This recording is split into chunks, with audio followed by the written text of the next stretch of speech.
Dragon's Dogma 2 — это игра, которая сначала бесит, потом ломает, а потом ты почему-то в нее возвращаешься. И самое странное, это не баг и не случайность, это ее нормальное состояние, потому что это не RPG, где аккуратно ведут за руку, ставят маркеры и объясняют, как получать удовольствие. Здесь тебя просто выпускают в мир и смотрят, что ты с этим делаешь. Ты выходишь из города и уже не до конца уверен, что вообще вернешься. Не потому что сложно, а потому что эта игра не считает нужным тебя спасать. И вроде бы все выглядит знакомо. Драконы, герои без сердца, судьба. Deep, dark fantasies.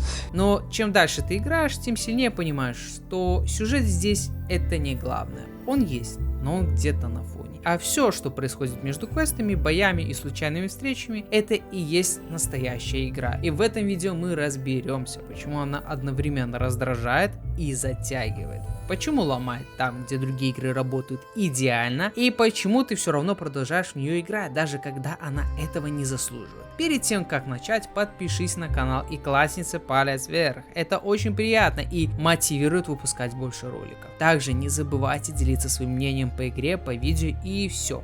Короче, не буду душнить. Цапайте свои любимые снеки и добро пожаловать в мир полон пешек и драконов.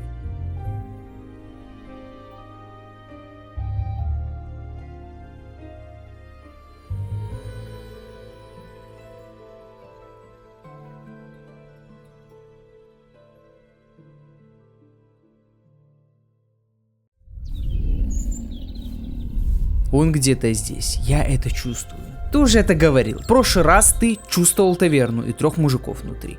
Это была разведка. Слушай, а мы точно его убить хотим? Нет. Что? Сначала поговорим. Предложим путь. Какой еще путь? Путь силы. Путь братства. Путь гачи. Ясно. Он откажется. Все сначала отказываются. О, отлично. Давай сейчас не... лезь на него. Я не хочу на него лезть. Почему он такой потный? Привыкай. В этом мире все через страдания. Если это и есть тот путь, я, пожалуй, пас. Поздно. Ты уже в теме. Мне это не нравится. Сначала никому не нравится. Он где-то рядом. Я чувствую его сопротивление. И что ты скажешь, когда мы его найдем? Мы все объясним. Мне кажется, он попробует убежать. Пусть попробует. От судьбы не убежать.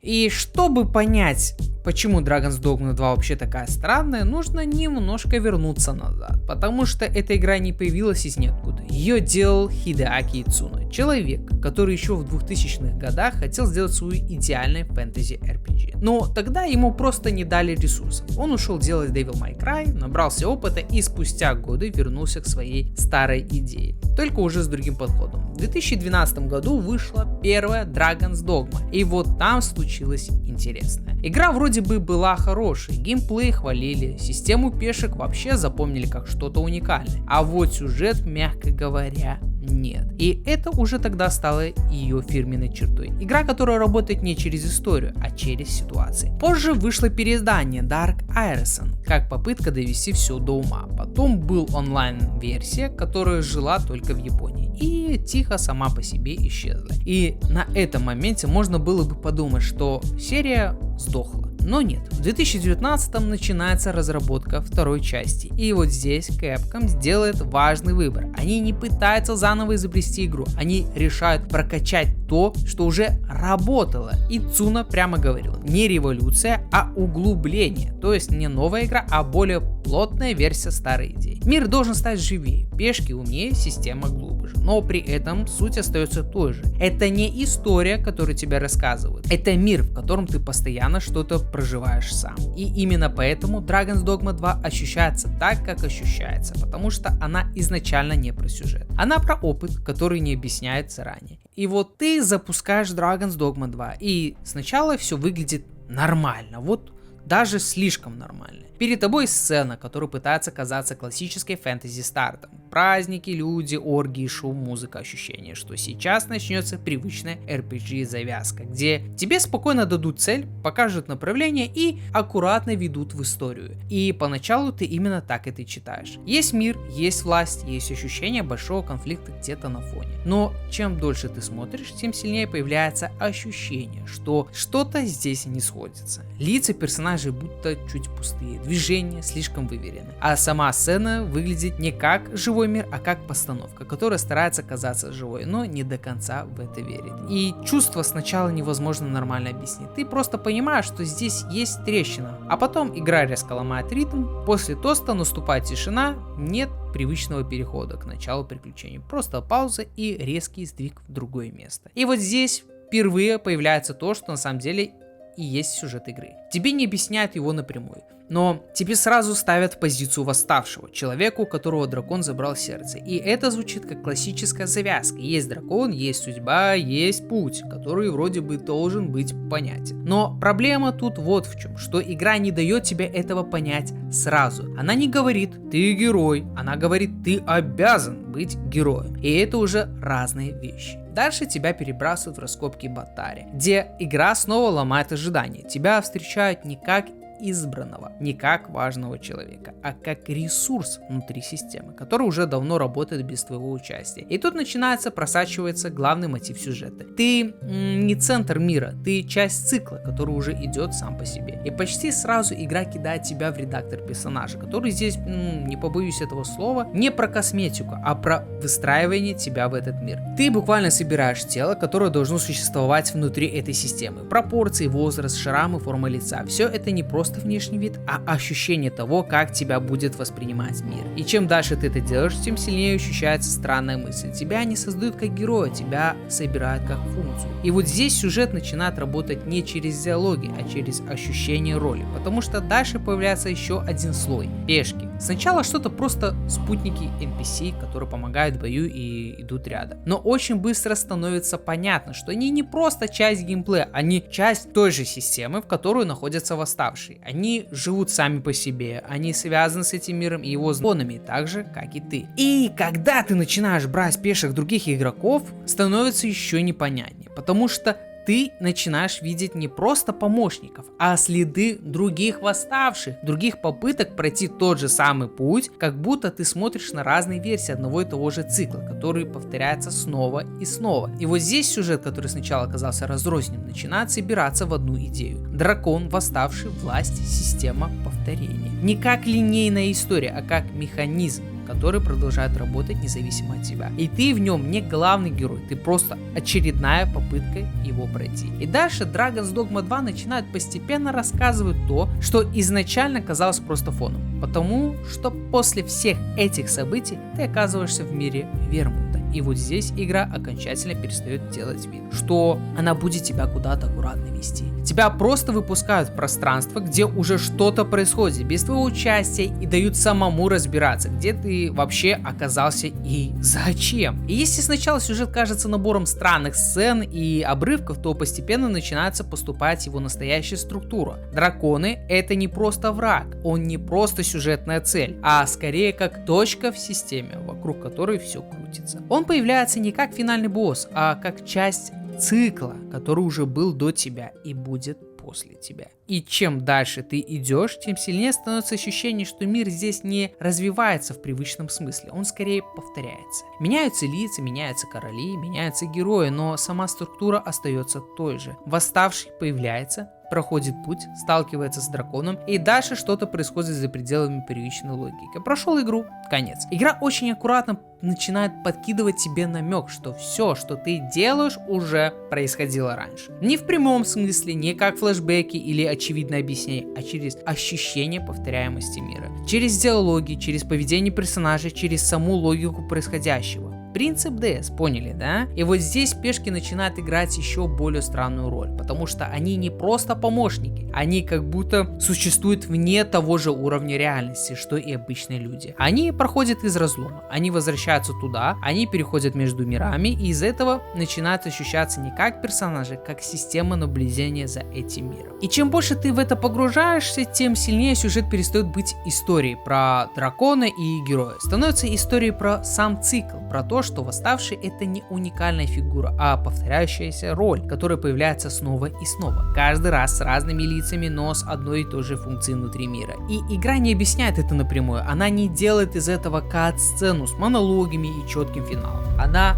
просто позволяет тебе постепенно это почувствовать. Через ситуации, через путешествия, через то, как мир реагирует на твое присутствие. В какой-то момент ты начинаешь понимать, что главный вопрос здесь не как победить дракона, а что происходит после этого. И вот на этом месте Dragon's Dogma 2 делает самое важное. Она перестает быть историей про приключения и становится историей про систему, в которой ты всегда лишь временной переменной. И вот тогда, как сюжет начинает раскрываться, как какой-то странный цикл, игра делает самое важное. Она просто отпускает тебя. Без предупреждений, без нормального обучения, без ощущения, что дальше будет проще. Ты выходишь в мир и очень быстро понимаешь, что Dragon's Dogma 2 вообще не про пойти и пройти. Здесь все завязано не на заданиях, а на дороге между ними. Потому что сам путь почти всегда важнее цели. Ты можешь взять простой квест, дойти до точки, поговорить с NPC, что-то передать, и в голове это выглядит как 5-минутная задачка. Но стоит тебе выйти за ворота города, как игра начинает жить просто своей жизнью. Ты идешь по дороге, и вроде бы ничего не происходит. Ровно до того момента, пока не происходит все сразу. Пешки начинают что-то комментировать, находят следы, спорят между собой, предлагают свернуть в сторону, где-то рядом оказывается пещерка, и ты думаешь, ну быстренько загляну и пойду дальше. И это всегда ложь. Потому что внутри пещеры начинается бой. Потом еще один, потом ты находишь лут, начинаешь разбираться, уже теряешь счет времени, и в какой-то момент игра просто меняет состояние мира. Ты выходишь наружу, а там уже не тот же самый день. Солнце уходит, свет меняется, музыка становится другой. И ты впервые реально чувствуешь, что ночь здесь это не визуальный эффект, а отдельное состояние игры. Видимость падает, ориентироваться сложнее, враги становятся агрессивнее. И дорога, которая днем была просто маршрутом, ночью превращается в риск. И самое неприятное, игра не предупреждает тебя, что ты не готов. Она просто ставит тебя в ситуацию, где ты уже в пути,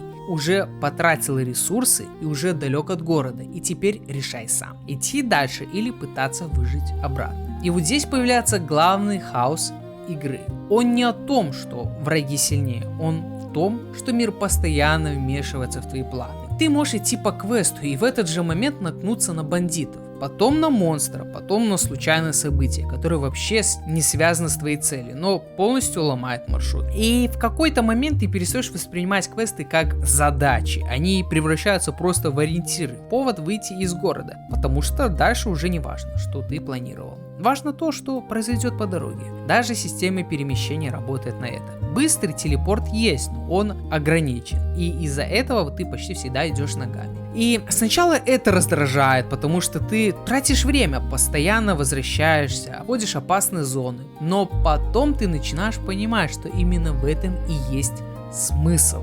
Ты начинаешь запоминать мир, где опасно, где можно рискнуть, где лучше не идти ночью. И игра перестает быть набором точек на карте. Она становится пространством, в котором ты реально ориентируешься. И вот в этом момент становится понятно, почему здесь все ощущается таким хаотичным. Потому что Dragon's Dogma 2 не пытается делать тебе комфортное приключение. Она пытается сделать ситуацию, в которой ты никогда не контролируешь все до конца. И именно поэтому даже обычный квест здесь никогда не останется просто квестом. Он почти всегда превращается в историю, которую ты не планировал. И вот на этом моменте становится понятно, что вся эта боевка и хаос не существуют сами по себе, они напрямую связаны на систему класса, потому что Dragon's Dogma 2 не про выбери роль и спокойно спокойно играй до конца. Она про то, как ты постоянно перестраиваешься внутри одного и того же мира. Сначала тебе дают базовые профессии, и они выглядят максимально понятными. Воин — это щит, стойкость, ощущение веса каждого удара. Лучник — дистанция и контроль, когда ты держишь врагов на расстоянии и пытаешься не попасть в хаос ближнего боя. Маг — поддержка, лечение, бафы. Но при этом постоянное ощущение, что ты самый уязвимый в любой ситуации. Разбойник — скорость, агрессия и постоянные заходы в спину. Когда ты живешь не в лобовом столкновении, а в движении вокруг него. И сначала кажется, это просто выбор стиля, но чем дальше ты играешь, тем сильнее понимаешь, что это не стили, это разные способы справляться с одной и той же нестабильной системой, потому что игра не становится проще от того, что ты выбрал класс, она просто начинает требовать от тебя других решений. И вот здесь появляются продвинутые классы, и игра окончательно перестает быть понятной RPG. Потому что теперь это уже не про роли, а про то, как далеко ты готов зайти в этом хаосе. Воин с двуручным оружием — это чистый вес и тайминг. Ты медленный, ты открываешься, и ты не про реакцию. Ты про момент, когда ты решаешь, что сейчас будет удар, и должен иметь значение. И когда он попадает, ты это чувствуешь. Чародей — это уже, конечно, наоборот, крайняя точка риска. Огромная сила, мощное заклинание, но все это держится на том, что тебе нужно время. Если тебе этого времени не дают, ты просто исчезаешь из боя. Мистический копейщик уже как гибрид, который ломает привычную логику. Он быстрый, мобильный, умеет подстраиваться, и из-за этого ощущается как класс, который постоянно находится между ближним и магическим боем, не давая тебе застрять в одной роли. Также есть и магический лучник, это дистанция, контроль и магия одновременно. Очень удобный класс, потому что он позволяет оставаться вне хаоса, но при этом все равно влияет на поле боя, не теряя темп. И есть более странный класс, который, вообще ломает ожидания. Это кальянщик. Иллюзионист, который почти не про урон, а про манипуляцию боем, создание хаоса и отвлечение врагов. И вот здесь игра вообще уходит от привычного понимания РПГ, потому что ты уже не бьешь врагов, ты меняешь саму ситуацию на поле. И отдельно хочу отметить класс — это воитель, который по сути позволяет собирать свой стиль из разных направлений. И это уже почти не про систему, а про попытку собрать свой способ выживания внутри этой игры. И в итоге вся эта система классов приводит к очень важной мысли. Игра не дает тебе комфортную идеальную сборку. Она не пытается делать так, чтобы ты чувствовал себя сильным и стабильным всегда. Она дает тебе инструменты, но не гарантирует, что они будут работать одинаково хорошо везде. Потому что каждый класс здесь требует привыкания. Вот просто смиритесь с этим. Требует понимания, требует того, что ты реально научился жить внутри него, а не просто выбрал его как роль. И из-за этого ты постоянно находишься в процессе адаптации, меняешь подходы, пробуешь новое, ошибаешься, возвращаешься назад, снова перестраиваешься. И игра не мешает этому, она наоборот подталкивает тебя к этому. И вот здесь опять же становится окончательно понятно. Dragon's Dogma 2 не про то, что ты нашел удобный стиль игры, она про то, что ты научился существовать в системе, которая никогда не будет полностью тебе удобной. И вот после всего этого,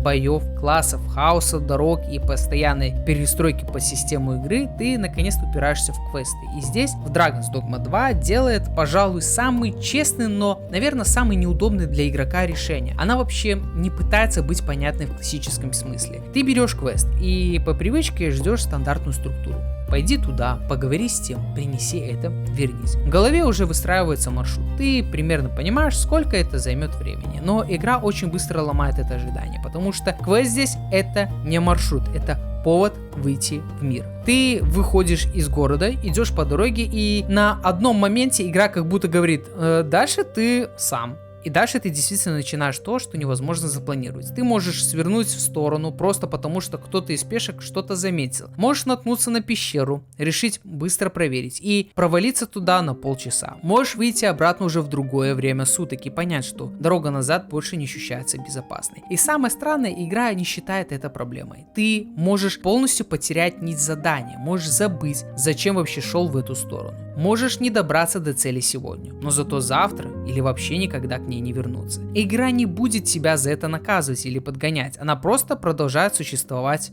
дальше. И вот здесь начинается появляться главная особенность ее нарратива. Сюжет в Dragon's Dogma 2 не разворачивается как цельная история, которую тебе аккуратно показывают. Она собирается из обрывков, из случайных встреч, из диалогов, которые легко пропустить, и из ситуаций, которые могли случиться, а могли пройти мимо тебя вообще незаметно. Иногда ты ловишь ощущение, что за всем этим есть большая идея, цикл, восставший, драконы, повторение судьбы. Но игра никогда не ставит это в центр так, чтобы ты мог спокойно за это зацепиться. Она не фиксирует твое внимание на одной линии, она постоянно его размывает. И из-за этого история перестает быть чем-то, что ты проходишь. Она становится чем-то, что ты собираешь по пути, если повезет. Ты можешь увидеть кусок важного диалога и не придать ему значения. Можешь пропустить персонажа, который запускает цепочку событий. Можешь пройти мимо сюжетного момента просто потому, что в этот момент тебя отвлекла драка, или дорога, или просто ночь. И игра не останавливается, чтобы тебе это объяснить. И вот в этом и есть главный разрыв с привычными европейскими RPG. Здесь нет ощущения, что сюжет — это центр, вокруг которого все построено. Она скорее как слой мира, который существует параллельно твоему движению. Иногда она пересекается с твоим опытом, иногда нет, но он никогда не становится полностью твоим. В какой-то момент ты начинаешь понимать, что это сделано не случайно, потому что сама структура игры — это не история, которая ведет тебя. Это мир, который существует независимо от тебя, и ты просто иногда в него попадаешь. И квесты здесь работают ровно так же. Они не дают тебе контроль над тем, что будет дальше, они дают тебе направление, но не гарантируют, что ты туда придешь. И чем больше ты играешь, тем сильнее это ощущение закрепляется. Ты не проходишь сюжет, ты пересекаешься с ним. И иногда это работает, создавая очень живые, неожиданные моменты, а иногда ломается, оставляет тебя с ощущением, что ты что-то упустил, но уже не можешь понять, что именно. И именно в этом заключается подход Dragon's Dogma 2 к нарративу и квестам. Она не пытается сделать историю цельной, она делает ее фрагментированной, такой же, как и сама суть игрока внутри этого мира. И вот если собрать все это вместе, квесты, которые разваливаются на пути, сюжет, который собирается из обрывков, боевку, которая-то работает идеально, то превращается в хаос, и мир, который вообще не собирается подстраиваться под тебя. Получается очень странная вещь. Dragon's Dogma 2 не ощущается как цельная, вылизанная, европейская, скайринизированная, ну если так можно выразить, RPG. Она ощущается как система, которая живет по своим правилам и просто иногда выпускает тебя внутрь. И из этого у нее появляется очень противоречивый эффект. С одной стороны, она может бесить, потому что ты теряешь квест, устаешь от дороги, ловишь странные баги в логике мира и иногда вообще не понимаешь, что от тебя хотят. Она не объясняет себя, не сглаживает углы и не пытается быть удобной. Но с другой стороны, именно это и делает ее запоминающейся. Просто вспомните Dark Souls. Он тоже был для всех непривычным, он был сложным, все ныли, все плакали. Но что по итогу? Сейчас это классика, которую принято называть шедевром. В Dragon's Dogma ты в какой-то момент перестаешь ожидать от нее классической структуры. Перестаешь ждать, что все будет идти по плану. И начинаешь воспринимать ее как череду ситуаций, которые могли пройти вообще в любую сторону. И вот тогда она начинает работать. Ты выходишь из города на 5 минут, а возвращаешься через час с историей, которую ты не планировал. Ты идешь по квесту и внезапно оказываешься в ночной засаде. Ты пытаешься просто добраться до точки и в итоге оказываешься в бою, который ты вообще не заказывал, но который запомнился сильнее основного задания. И именно в этом ее и странная сила. Она не дает тебе сценарий, она дает тебе пространство, в котором сценарий должен случиться сам. И взять пример на фоне всего этого интересно смотрится Crimson Desert, который уже подает себя как более современную, более контролируемую RPG, где все выглядит чище, динамичнее и постановочнее. И если смотреть все со стороны, может показаться, что она делает шаг